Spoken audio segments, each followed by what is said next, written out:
বীর চট্টলা টিভি। আসসালামু আলাইকুম। বীর চট্টলা টিভি থেকে আমন্ত্রণ জানাচ্ছি। আমি তানিশা সুলতানা আফিফা।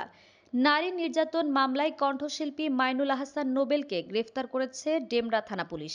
রাজধানীর ডেমরা থানায় ধর্ষণ ও নারী নির্যাতনের অভিযোগে রুজুকৃত মামলায় কণ্ঠশিল্পী মাইনুল আহসান নোবেল ৩১কে গ্রেফতার করেছে ডিএমপির ডেমরা থানা পুলিশ।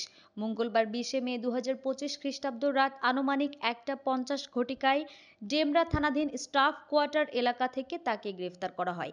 ডেমরা থানা সূত্রে জানা যায় ২০১৮ সালে সামাজিক যোগাযোগ মাধ্যমে নোবেলের সাথে ভিকটিমের পরিচয় হয় এবং নোবেলের সাথে ভিকটিমের মাঝে মধ্যে মুঠোফোনে যোগাযোগ হতো।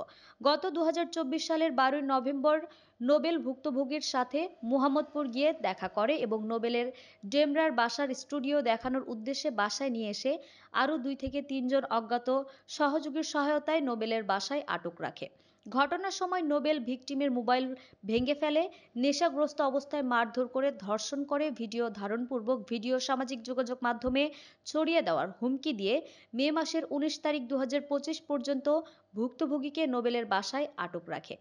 ইতিমধ্যে সামাজিক যোগাযোগ মাধ্যমে নোবেল কর্তৃক ভুক্তভোগীকে মারধরের একটি ভাইরাল হয়, যার মাধ্যমে ভুক্তভোগীর পরিবার তাকে চিনতে পেরে জাতীয় জরুরি সেবা ৯৯৯ কল করেন।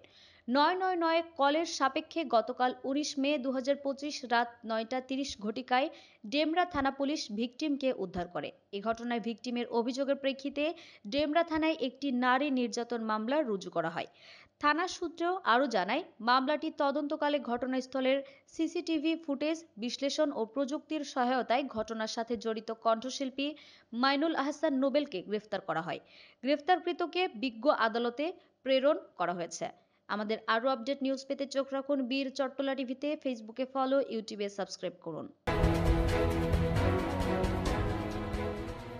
বীর চট্টলা টিভি।